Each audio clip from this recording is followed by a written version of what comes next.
A very warm welcome to the Honorable Union Minister of Finance and Corporate Affairs, Srimati Nirmala Sitharaman ji, Honorable Union Minister of State for Finance, Shri Pankaj Chaudhary ji, our Secretaries of Departments of Expenditure, Department of Revenue, Department of Economic Affairs, Department of Financial Services and DIPAM, and Chairmen of CBIC and CBDT. Myself, Rajendra Chaudhary, ADG PIB Vijayawada, welcomes you all to this press interaction on Budget 2025-26. We'll straight away start the question answer session, ma'am, with your permission. Dear friends, whoever wishes to ask a question, please raise your hands. Introduce yourself in terms of your... Just one small introduction. All of you know, after the budget, from 2019, except for 1 year, the entire finance ministry team goes all over the country, say about 4 or 5 places, to explain the budget. In that process, we meet up with the city's business leaders, any association from the state related to any particular sector, and then from them we take the input. And if necessary, if something is important, we even introduce that suggestion as an amendment, and before the budget, the entire finance bill gets passed. That is a practice which has come to force from 2019. Prime Minister Modi wanted us to take the budget and go meet with people, and if there's a need, take the input and do any amendment. So, Telugulo వచ్చిన వాళ్ళకి మీడియాకి ఇదే విషయం ఒక్క నిమిషం తెలుగులో చెప్తానండి. ప్రతి సంవత్సరం బడ్జెట్ టేబుల్ చేసినాక ఒక బ్రేక్ ఉంటుంది మధ్యలో. ఆ బ్రేక్ పీరియడ్ లో మళ్ళీ పార్లమెంట్ లో వచ్చి ఫినాన్స్ బిల్ మీద డిస్కషన్ చేసి పాస్ చేస్తారు. మళ్ళీ చేసే ముందు ఒక బ్రేక్ లో దేశవ్యాప్తంగా ఎక్కడెక్కడ బిజినెసెస్ తోటి మీట్ అవ్వాలో ఫినాన్స్ మినిస్ట్రీలో ఉన్నటువంటి అన్ని అధికారులతోటి, ఆల్ సెక్రటరీ లెవెల్ ఆఫీసర్స్ తోటి దేశవ్యాప్తంగా వెళ్ళి ప్రతి చోజన్ ప్లేస్ లో అక్కడ ఉన్న tax consultants, chartered accountants, cost accountants, lawyers, business leaders, అట్లా ఉన్నటువంటి అసోసియేషన్స్ అందరితోటి డిస్కషన్ చేసుకుని వాళ్ళు ఇచ్చే ఇన్పుట్స్ ని తీసుకుని, కొన్ని ఇన్పుట్స్ చాలా ఇంపార్టెంట్ గా ఉంటే దాన్ని ఒక అమెండ్మెంట్ కింద తీసుకెళ్లి బడ్జెట్ పాస్ చేసే ముందు ఆ చిన్న మార్పులు చేర్పులు చేస్తాం. అదే సిరీస్ లో ఈ సంవత్సరం కూడా ఆల్రెడీ ముంబై వెళ్ళాము. ఇలా ఒక్కొక్క డెస్టినేషన్ వెళ్లే ముందు సెకండ్ డెస్టినేషన్ గా, right, this is second place, second destination గా విశాఖపట్నం వచ్చాం. ఇక్కడ ఇందుకు ముందు నేను చెప్పినట్టు చార్టెడ్ అకౌంటెంట్స్, కాస్ట్ అకౌంటెంట్స్ అందరూ మాతో ఇంటరాక్ట్ అయ్యారు. ప్లస్ ఇక్కడ ఉన్నటువంటి కస్టమ్స్ అధికారియో లేకపోతే ప్రిన్సిపల్ కమిషనర్ ఇన్కమ్ ట్యాక్స్ వాళ్ళందరూ కూడా ఫీల్డ్ లో ఉన్నారు ఆ మీటింగ్ లో. సో దాని భాగంగా అయిపోయినాక, ఆ మీటింగ్ అయిపోయినాక ఇక్కడ ప్రెస్ కాన్ఫరెన్స్ నడిపించుకోవాలని మీ అందరితోటి కలవడం జరుగుతుంది. సో ఫార్మల్ గా question answer session. Okay friends, let us start. First question is, yes please. Please introduce your name and your designation and organization. Madam, I am state correspondent for Deccan Chronicle Visakhapatnam. My question is about this Trump's repeated announcement of reciprocal tariffs. Please come a little closer. What kind of impact it's going to have on Indian economy in general, particularly AV, which needs in the parameters? Probably almost exposed around 20,000 crore every period.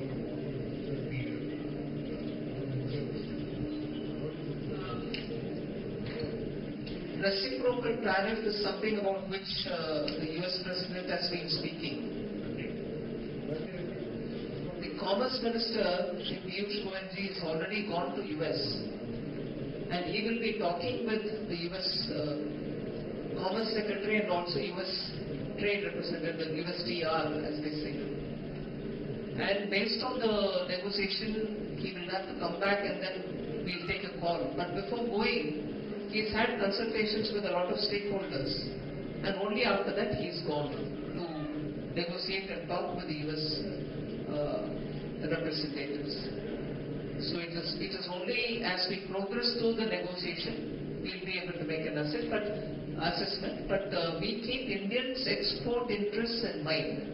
Even today in the morning, in this meeting, there was a lot of question. The meeting which we had before we came here, there was a lot of question about how India's export interest will be protected, particularly also as you are asking about export interests of Andhra Pradesh. This is the response that I can give you now. At the moment, we are seized of the problem, and the Commerce Minister is gone therefore talking with the US representatives.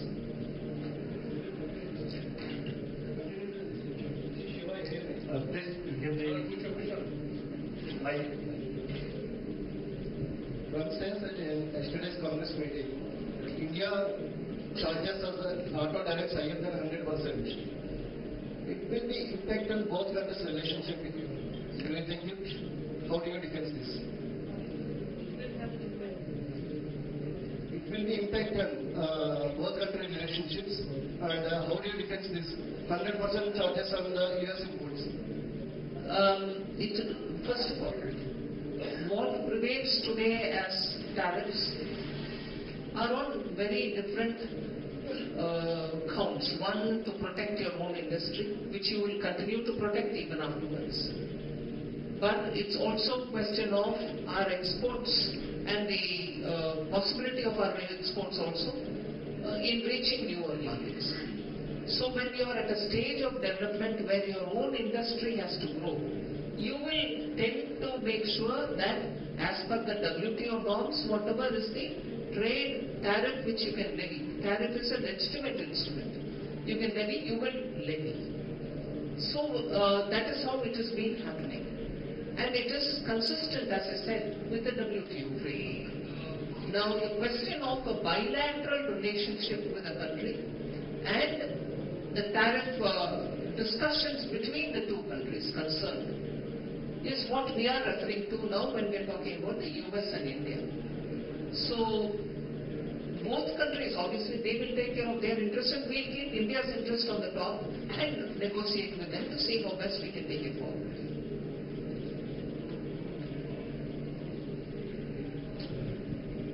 Hello. So, madam, my name is Aditya Sabharwal. I write for an industrial business publication from Sierra Bangladesh. I have a quick clarification from you, and if you could help us understand if this is correct or wrong. A lot of the trade people that we speak to over here tell us that they would like to have a single GST department and not have a central and a state, because I think necessities gets notices from both the wings. So probably, going towards an ease of business parameter, would that be something that the department is thinking about going forward? No, it's not thinking at the moment about it, because the structure of the GST itself has a state GST component and a central GST component. Now, if you're trying to say that the state and the center are doing both parallelly things which should have been done only one singly, there are issues which can be taken up and discussed. But the suggestion that you give me straight away, sort of on its own, without any prompt, raises a lot of questions about how do we view the center and state, the federal structure in this. Because as it is, we have brought in one tax, one nation, one tax. Of course, it has slabs and but it's a question of the center and states having agreed to a particular format. So for ease of doing business, if you want it simplified, there can always be ways in which we can all talk about it. Yes, please, mic on the back side, please.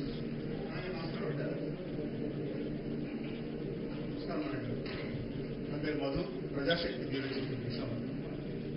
కేంద్రం ఆంధ్రప్రదేశ్కి ఏ రకమైన budget support ఇవ్వబోతుంది, already ఇస్తుంది కొంచెం next finance minister Andhra నిన్న budget నిన్ననో ఒక 3-4 రోజుల క్రితం బడ్జెట్ టేబుల్ చేశారు కదండి. ప్లస్ జూలై 24 బడ్జెట్ లో ఆంధ్రాకి ఏమేమి చేయబోతున్నాం అనేది కూడా వివరంగా మనం చెప్పాము. మిగతా స్టేట్స్ తోటి ఆంధ్రాకి రావాల్సిన ట్యాక్స్ ద్వారా, డెవల్యూషన్ ద్వారా వచ్చే డబ్బు ఎలాగైనా వస్తుంది. అది కాకుండా స్పెసిఫిక్ గా ఏమేమి స్కీమ్స్ చేస్తున్నాం ఆంధ్ర కోసం అనేది పోయిన బడ్జెట్ లో, జూలై బడ్జెట్ లో చెప్పాము. అది కూడా ముందుకు సాగుతున్నాయి. అలాగే ముందు నుంచి నెలకొన్నటువంటి పేమెంట్స్ పోలవరం కన్స్ట్రక్షన్ కైనా లేకపోతే ఉన్న ప్రాజెక్ట్స్ కైనా అవన్నీ కూడా మెల్లమెల్లగా క్లియర్ అవుతూ వస్తున్నాయి. ఈ పట్టు కూడా ఫిబ్రవరిలో 25-26 సంవత్సరానికి కావాల్సిన బడ్జెట్ లో కూడా ఆంధ్రాకు మనం స్పెసిఫిక్ గా ఏమేమి చేస్తున్నాం అనేది స్పెసిఫిక్ గా డిస్క్రైబ్ చేశాం. బడ్జెట్ ద్వారానే 6 నెలలకి ఎక్స్పెక్టేషన్, అంటే నా ఎక్స్పెక్టేషన్ మీ ఎక్స్పెక్టేషన్ చెప్పట్ల, క్యాల్కులేషన్ ద్వారా వచ్చిన అమౌంట్ కంటే కూడా ఎక్కువ ఇచ్చి కొంచెం కన్సిస్టెంట్ గా వాళ్ళు ముందుకు వెళ్ళాలి. ఉన్న 3 ఫర్నేస్ లో ఒక్క ఫర్నేసే ముందు చేసింది, ఎప్పుడో ఒక సమయం 2వ ఫర్నేస్ పని చేసింది, కానీ 3వ ఫర్నేస్ ఎప్పుడు కూడా పని చేయలేదు. అట్లాంటి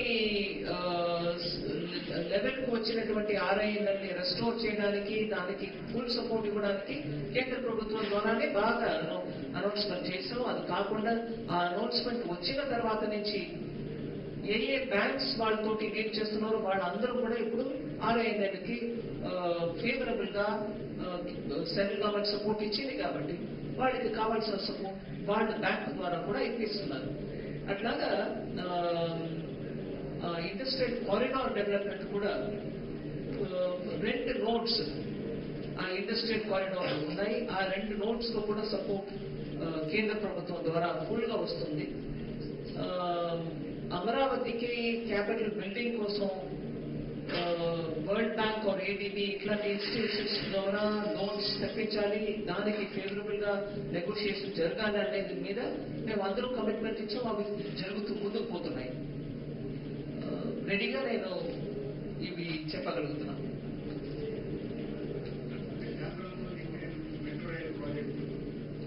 కేంద్రంతో లింక్ అయిన ప్రతి ప్రాజెక్ట్ కి ఆంధ్రప్రదేశ్ కి ఏ రకమైన లోటు లేకుండా ఫుల్గా సమర్థన ఇస్తాం అనేది ముఖ్యమంత్రి గారు వచ్చి కలుస్తున్న ప్రతిసారి కూడా మేము చెప్తున్నాం. నేను ఇప్పుడు కూడా మీ ముందు చెప్పడానికి ఫుల్గా సిద్ధంగా ఉంటాను. ఫుల్ సపోర్ట్ ఉంటుంది.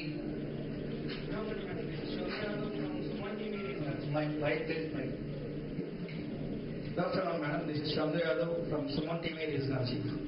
సో ఇప్పుడు మనం మేక్ ఇన్ ఇండియా అంటూ కూడా స్టార్ట్ చేసాం. సో మేక్ ఇన్ ఇండియా ద్వారా మనకి ఎంత అడ్వాంటేజ్ అయితే వస్తుందో, so for suppose other countries కూడా make in China, make in Japan అంటుంది. సో అటువంటి అప్పుడు ఎక్స్పోర్ట్ ఇంపోర్ట్స్ కి ఇది ఎంత అడ్వాంటేజ్ అవుతుందో అంతే డిసడ్వాంటేజ్ అయ్యే అవకాశం ఉంటుంది కదా. మేక్ ఇన్ ఇండియా చేయొద్దని అంటున్నారా? మనం మేక్ ఇన్ ఇండియా అంటున్నాం, అట్లా అదర్ కంట్రీస్ కూడా ప్రతి దేశంలో వాళ్ళు చేసుకుంటారు. ఓకే, మిగతా వాళ్ళు చేస్తున్నారు అనే దానికోసం మనం మన దేశాన్ని మ్యానుఫ్యాక్చరింగ్ హబ్ గా తయారు చేయకుండా కూర్చోవడం వీలవదు కదండి, చెయ్యాలి కదా. మ్యానుఫ్యాక్చరింగ్ కి కాంపోనెంట్ ఒక మాటకి చెప్తున్నా, మన జీడిపిలో సర్వీసెస్ ద్వారా కాంట్రిబ్యూషన్ అనేది 60% వరకు వెళ్ళిపోయింది. అగ్రికల్చర్ నుంచి వచ్చేది ఒక 12-13 ఎప్పుడో నుంచో ఉంది, అది కొంచెం ముందుకు పోతుంది, కొంచెం వెనక వస్తుంది. మ్యానుఫ్యాక్చరింగ్ లో కూడా అదే రకంగా 12-13లోనే ఉంది. అది మనం దగ్గర 20-21 వరకు తీసుకెళ్ళడానికి ప్రయత్నం 2015లో మోదీ గారు అనౌన్స్ చేశారు, మేక్ ఇన్ ఇండియా మన దేశంలో చేస్తాం.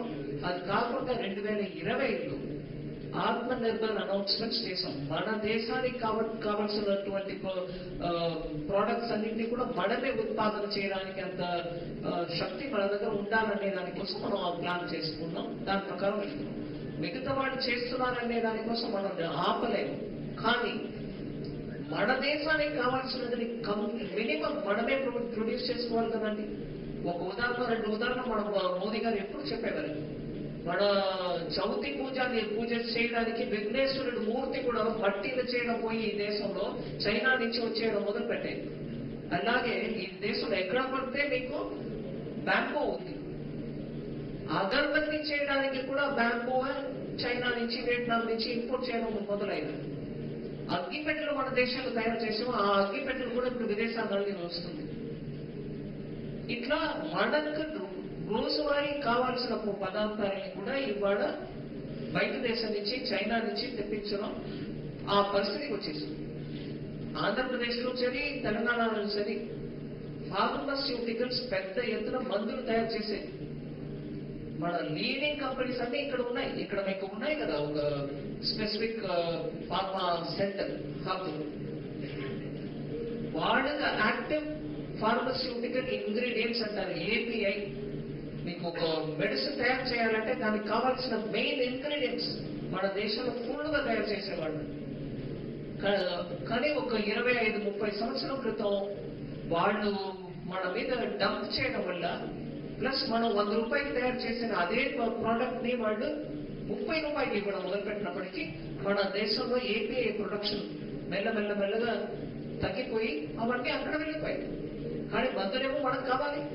ఆ ఏపీఐ మనం ఇప్పుడు వాళ్ళ మీద ఆధారపడుతున్నాం అని తెలిసిపోయినాక అదే 100 రూపాయలని ఇవాళ 300కి వాళ్ళు అమ్ముతున్నారు. మనకు వేరే మార్గం లేకుండా వాళ్ళ నుంచి తెప్పిస్తుంది. ఇవన్నీ ఉండకూడదు. మన దేశానికి కావాల్సిన అట్లీస్ట్ మనమే ఉత్పాదన చేసుకోవాలనే దానికోసమే మేక్ ఇండియా, దాని తర్వాత ఆత్మనిర్భర్ భారత్ రెండు కలిపి ఇవాళ మ్యానుఫ్యాక్చరింగ్ ని మనం ముందుకు తీసుకెళ్తున్నాం. దానివల్ల యువకులకి వాళ్ళ జాబ్స్ కి బెటర్ ప్రాస్పెక్ట్స్ ఉంటుంది. ఎక్కువ అగ్రికల్చర్ ఉన్న వాళ్ళు కూడా కొంతమంది బయట వచ్చి ట్రైనింగ్ తీసుకున్నారంటే ఇండస్ట్రీలో వాళ్ళకి జాబ్స్ కి ఆపర్చునిటీ ఉంటుంది. అందువల్లే make in India.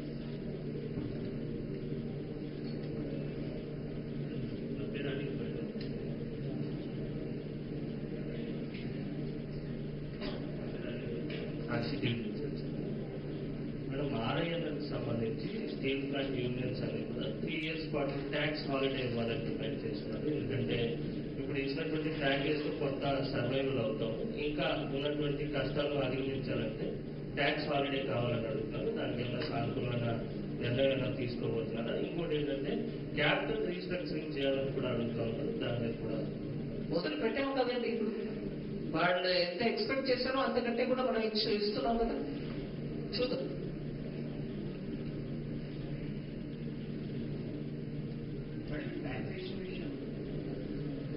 Madam, taxation విషయంలో కంపేర్ అంటే ఇప్పుడు ఆల్రెడీ సర్వీస్ సెక్టర్ కానీ మిగతా కొంత పెరిగింది. సో డిజిటల్ పేమెంట్స్ వల్ల పెరిగింది. But compare with other countries, so tax payers percentage ఇండియాలో పాపులేషన్ ఎక్కువ కావచ్చు, బిజినెస్ ఎక్కువ, but tax payers percentage taxation అనేది ఎక్కువ ఉండడం వల్ల పేయర్స్ తగ్గిపోతున్నారు. సో బ్లాక్ మనీ కావచ్చు, అదర్ ఇష్యూస్ పెరుగుతున్నాయి. సో దీన్ని లిబరల్ చేసి ఎక్కువ ఇన్కమ్ జనరేట్ చేయడానికి you have any possibility. Already you are starting, but you have more any possibilities. ఇప్పుడు 12 లక్షలు సంపాదించే వాళ్ళకి ట్యాక్స్ లేదు అని చెప్పామండి. అది ఇంకా ఏప్రిల్ 1వ తారీఖు నుంచి ఇంప్లిమెంట్ కావాలి. ఇంకా 20 రోజుల నుంచి మొదలు పెట్టే ఆ సంవత్సరంలో మీరు 12 లక్షలు అంటే నెలకి ₹1,00,000 సంపాదిస్తే మీరు ట్యాక్స్ కట్టక్కర్లేదు. ఇన్ఫాక్ట్ కొంతమంది మమ్మల్ని తిడుతున్నారు, మీరు ఈ దేశంలో మొత్తం 8 కోట్ల జనమే అసెస్మెంట్ ట్యాక్స్ నెట్ లో వస్తున్నారు. దాంట్లో నేను అప్రాక్సిమేట్ గా చెప్తున్నాను, నంబర్స్ కోట్ చేయొద్దు. దాంట్లో దగ్గర 5 కోట్లే ఫైల్ చేయవలసిన పరిస్థితులు ఉన్నారు. యాక్చువల్ గా చూస్తే 2 కోట్ల జనమే ట్యాక్స్ అంటూ ₹1, ₹10, ₹1,00,000 కడుతున్నారు. Am I right? Is that the number, Ravi? What is the income tax total number of people who are filing assessment, who are just filing assessment, who are paying tax? What are the approximate? Total of 9 crore taxpayers, I mean, returns are being filed by 9 crore PANs, and out of which about 3 crore people are actually paying the tax. So అట్లా ఉన్నప్పుడు ఇది ఈ 12 లక్షలు వచ్చే ముందు, this is before 12 lakh, right? Yes. So ఈ 12 లక్షల వరకు మీరు ట్యాక్స్ పే చేయక్కర్లేదు చెప్పే ముందు వరకు ఆ నంబర్. ఇప్పుడు 12 లక్షల వరకు మనం ఈ బడ్జెట్ లో ఇచ్చినాక అది ఇంకా కూడా తగ్గుతుంది. It can become less. You are reaching about 100 crores people. But taxpayers will be less. So if మనం ఈ ట్యాక్స్ ని ఇంక్రీజ్ చేయడానికి అనేది ఏంటంటే 12 lakhs 2 lakhs ఇచ్చారు madam. Compare with other countries లో సార్ చెప్పినట్టు have to only 3 crore people, around 100 crores. So ఇందులో బిజినెస్ సెక్టార్స్ లో ఉన్న వాళ్ళు కొంతమంది వస్తున్నారు, స్మాల్ బిజినెస్ కానీ medium business, they get in to profit but they not paying the tax. So if you are planning to paying minimum tax ₹1 or ₹10, 100, whatever it may be. So if you have any plans in future, not at present.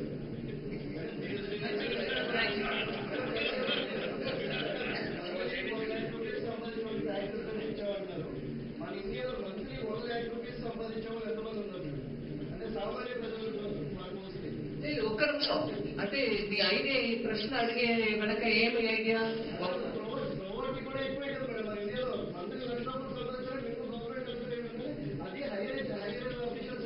అయ్యయ్య, మీరు అర్థం చేసుకున్నదే తప్పు అంటున్నా.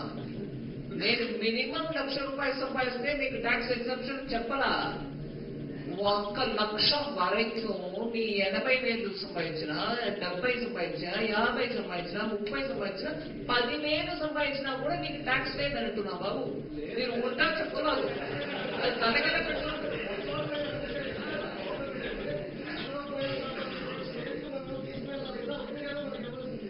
ఇది ముందు tax relief ఇచ్చినాక ఒక్కొక్కరిని 1,00,000 వరకు తీసుకెళ్తా, దాని తర్వాత 1,00,000 దాటమంట, అప్పుడు ట్యాక్స్ వేసుకుంటాం.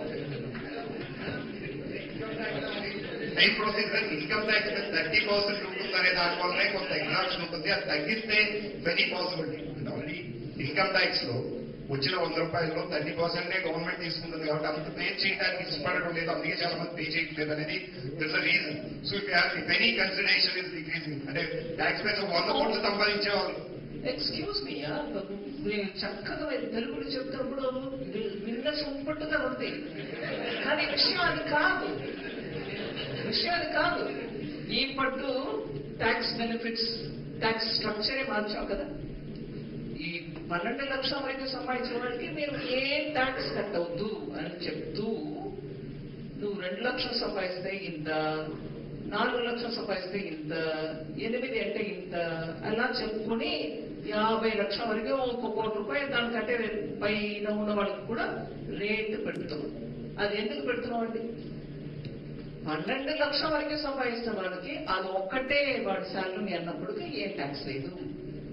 కానీ ఒక 50 కోట్లు సంపాదించేవారు, 50,00,000 సంపాదించిన వాళ్ళకి మొదటి 2,00,000 కూడా వాళ్ళు ట్యాక్స్ పే చేయాలి. అందుకే కదా 2, 4, 6, 8% are the rate given. So 30% వాడు కట్టే ముందు ఈ 2 వల్ల, 4 వల్ల, 6 వల్ల బెనిఫిట్ ఉంటుంది వాడికి. సో ఈ మొత్తం అంతా ఇది ఉజ్జాయింపుగా సోషల్ మీడియాలో పెట్టే అమౌంట్ ని పెట్టుకుంటే మీరు డిసైడ్ చేయవద్దండి. 30% పే చేయడానికి అతను వచ్చేప్పటికే ఈ 2, 4, 6, 8 ఒక్కొక్క అమౌంట్ కి వాళ్ళు రేట్ పెడుతున్నారు చూడండి. 2,00,000కి మొదటి 2,00,000కి 2% కట్టు, 2కు పైన నుంచి 4 వరకు 4% కట్టు అని పెడుతూ వస్తూ ఉండగా మీకు మీ మొత్తం శాలరీలో ఇవన్నీ అమౌంట్ వల్ల వచ్చే బెనిఫిట్ వస్తుంది. అతను 30% అంత త్వరగా రీచ్ అవ్వాలండి, వాడి గురించి అంత కంగారు పెట్టుకోవద్దు.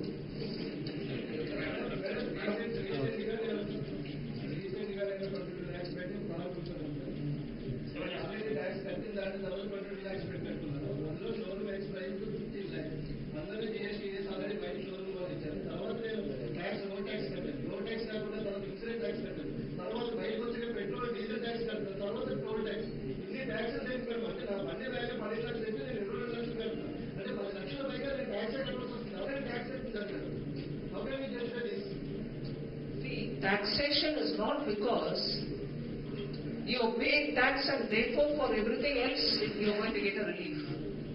It's not that.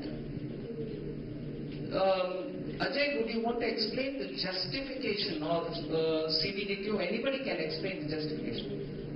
You are going and buying a commodity which is produced, on which a tax is levied because it is produced with certain inputs.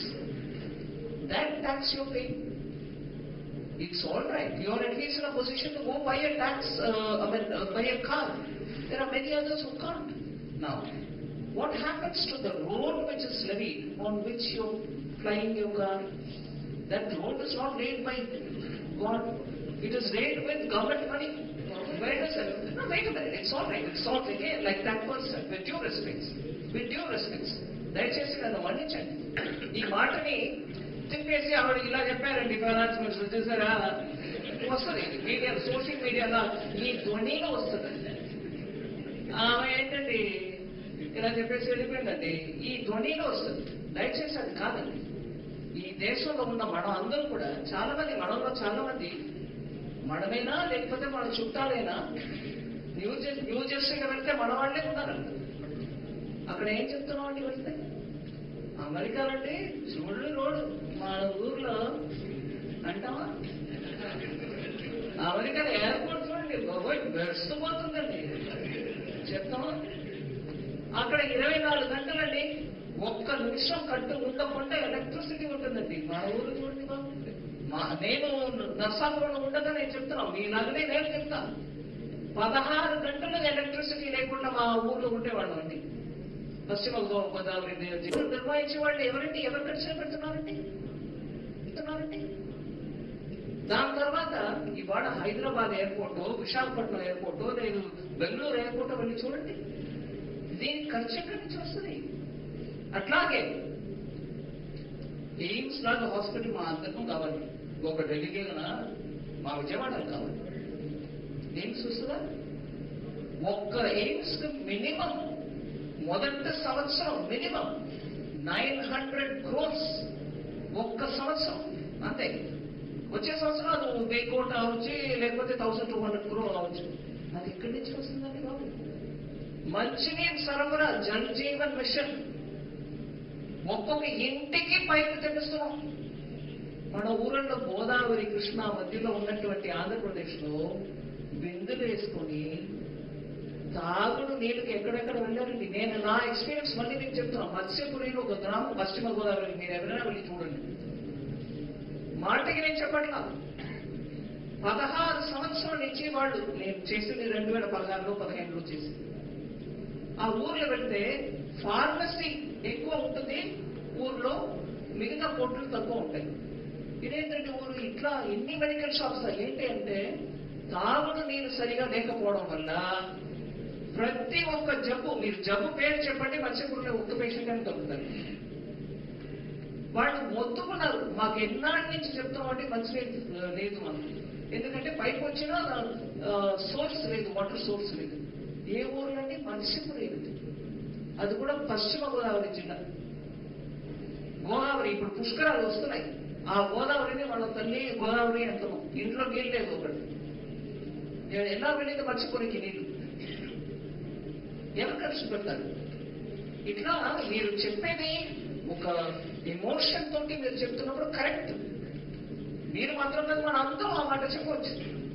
కానీ 70 years నుంచి 70 సంవత్సరాల నుంచి ఈ దేశంలో కొంచెంగా చేస్తూ ఈ పరిస్థితికి మనం తీసుకొచ్చి ఉంటే ఈ తరాల్లో ఉన్న యువకులకి, ఈ తరాల్లో మీలాగా ఉన్న వాళ్ళకి ఇదేంటి బాబు ఇన్ని ఐటమ్ మీద నేను ఖర్చు పెట్టుకుని నా ట్యాక్స్ పేడ్ మనీ తోటి కొనుక్కున్నప్పుడు ట్యాక్స్ పే చేయాల్సి వస్తుంది అంటే ఇవన్నిటికీ ఒకేసారి మన ఆస్పిరేషన్స్ అట్లా ఉంటాయి కదండి. మంచి ఎయిర్పోర్ట్ కావాలి, మంచి కాలేజ్ కావాలి, మంచి హాస్పిటల్ కావాలి, మా పిల్లలకి మంచి స్కూల్ కావాలి. ఖర్చు పెట్టడం ఎక్కడి నుంచి వస్తుందండి? అందువల్ల ప్లీజ్ కొంచెం అర్థం చేసుకోవాలండి మనందరూ. మేడం, నేను మీ మత్స్యపురి అక్కడ నేను స్టోరీస్ కూడా చేశాను, నాకు ఐడియా ఉంది. నా పేరు రాజు మేడం, నేను మీ టీవీ నుంచి 20 years నుంచి పోలవరం ప్రాజెక్టు కంటిన్యూ అవుతూనే ఉంది. ప్రాజెక్ట్ ఇప్పుడు పూర్తి కాలేదు. పోలవరం ప్రాజెక్టుకి ఇప్పుడు అంచనాలు చాలా వరకు పెంచుతాం, దాదాపుగా 57 crores ఎంతో అంచనా ఉన్నట్టుంది. దాన్ని ఇప్పుడు కేంద్ర ఆర్థిక శాఖ సవరించిన ఆ బడ్జెట్ ని, అంటే ఆ అంచనాల్ని ఆమోదించే అవకాశం ఏమైనా ఉందా పూర్తి చేయడానికి? కంటిన్యూ అవుతుంది కానీ పూర్తి కావట్లేదు బడ్జెట్. అలా కదండి, కంటిన్యూ అవుతుంది కానీ పూర్తి కాలేదని అంటే దాంట్లో మధ్యలో చాలా టెక్నికల్ ఇబ్బందులు వచ్చాయి. ఒకటి టైం ఎక్కువ తీసుకునే కొద్దీ కాస్ట్ కూడా పెరుగుతుంది, that is no doubt. But ప్రతిసారి కూడా మనం ఒక లెవెల్కి ఒప్పుకుని లేదు ఇంకా ఎక్కువ లెవెల్ ఇవన్నీ ప్లాన్ చేస్తూ పోతున్నప్పుడు ఒరిజినల్ గా మనం ఒప్పుకున్నది ఏంటి, దాని తర్వాత ఎంత లెవెల్కి మనం తీసుకెళ్తున్నాం, దానివల్ల అక్కడ ఆ డ్యామ్ కూడా బేసిక్ స్ట్రక్చర్ లో అంత నీళ్లు ఆగగలుగుతుందా, లేదు బేసిక్ గా ఏదైనా ఇబ్బంది ఉంటుందా, ఇవన్నీ ప్రశ్నలు వస్తూ ఉంటాయి. సో ఫైనాన్స్ డిపార్ట్మెంట్ లో ఇవ్వకూడదు అనే రకంగా ఆపడం కాదు, కానీ ఇచ్చినాక రాబోయే ప్రాబ్లమ్స్ ని యాంటిసిపేట్ చేసుకుని వాళ్ళు 4 ప్రశ్నలు అడుగుతారు. దానికి కావాల్సిన టెక్నికల్ ఆన్సర్స్ ని స్టేట్ గవర్నమెంట్ టెక్నికల్ డిపార్ట్మెంట్ ద్వారా రావాల్సింది. నేను ఒక విషయం మీ అందరికీ చెప్తున్నాను, ఆంధ్రప్రదేశ్ కి పోలవరం ద్వారా మన కేంద్ర ప్రభుత్వం చేసినటువంటి పని ఇప్పటి వరకు భారతదేశంలో నేను ఇది చెప్తే మిగతా స్టేట్స్ చాలా మందికి మనసులో బాధ కూడా ఉండవచ్చు. కానీ విభాజనం టైంలో ఇది ఒక ఆంధ్రప్రదేశ్కి ఇచ్చినటువంటి ఒక వాగ్దానం. అది పూర్తి చేయాల్సింది కేంద్ర ప్రభుత్వం ఒక duty. Central project national project గా అనౌన్స్ చేసి అది సెంట్రల్ ప్రాజెక్ట్ గా డీల్ చేసి సెంట్రల్ గవర్నమెంట్ పూర్తి ఖర్చు తీసుకుంటుంది. సో ఆ ఖర్చుకి డబ్బు ఇచ్చినప్పటికీ ఎక్స్పెండిచర్ సెక్రటరీ అది సరిగా ఉందా లేదా అని ఇప్పటి వరకే చేయాల్సింది చేస్తారా లేదా, చేసినటువంటి యూటిలైజేషన్ సర్టిఫికేషన్ మనకు వస్తుందా లేదా, ఇవన్నీ చూడకుండా వాళ్ళు ఇవ్వలేరు. పైగా అక్కడ వాళ్ళు ఒక టెక్నికల్ ప్రశ్న లేవెత్తితే దానికి టెక్నికల్ టీం ఆంధ్ర నుంచి జవాబు చెప్పాల్సింది ఉంటుంది. ఎందుకంటే కేంద్ర ప్రభుత్వం స్టేట్ ప్రభుత్వాన్ని కష్టపడుతుందని కాదు, సరిగా చేయకపోతే సిఐజీ వాళ్ళ మీద పడిపోతారు, ఏంటి నువ్వు ఎలా ఇచ్చావు అని.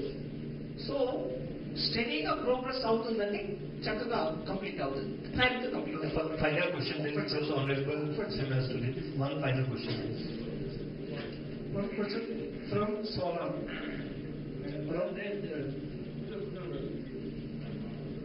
One question from Solar. Solar systems. Solar systems. Madam. Are you a journalist? No, madam. No, this is for media, please. Please. So, you have already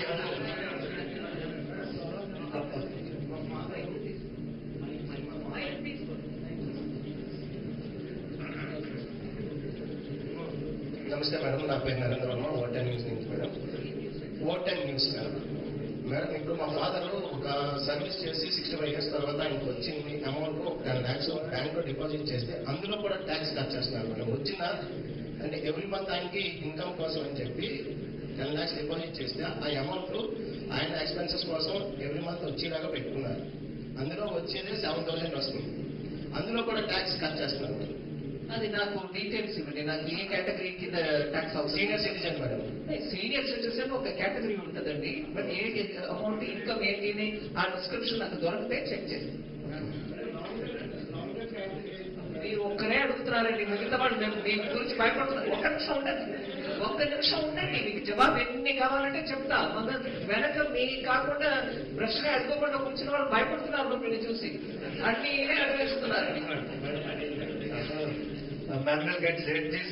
Just one final short question. Madam, మీకు taxes రూపంలో AP నుంచి ఎక్కువగా విశాఖపట్నం నుంచి ఎక్కువ tax అంటే state government కానీ central government కానీ funds generate అవుతుంది.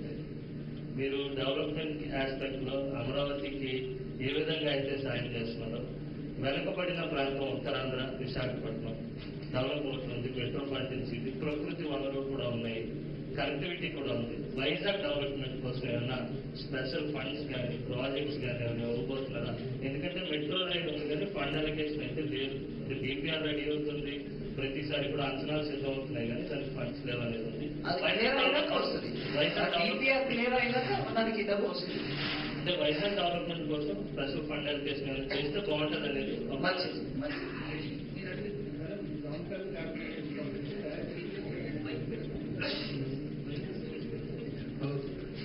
Okay, dear friends, just one fact, please. Long-term capital gains taxes increased from 10 to 12.5%. Its impact on FISs, huge quantity of money withdrawn from Indian market. Recently, మీరు చూడొచ్చు Indian market కూడా చాలా popular అయింది madam. దీనికి ఏమైనా సంబంధం ఉందని అనుకుంటున్నారు? He says from long-term capital. First of all, 10 to 12 is not right. You may want to correct that and answer this. Sorry.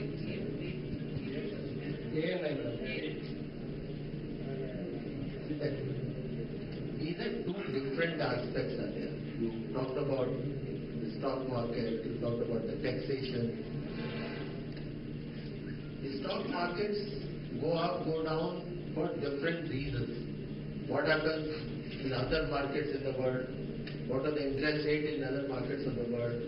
It has nothing to do with the taxation. Markets, in the last 2 days you could have seen, markets have again gone up. It depends on, and here, what is the state of the economy? In the past 3 years, I am not counting COVID years, leave out. COVID year 2020, 21, 22, leave out those 2 years. Indian economy has grown by 7.8% average.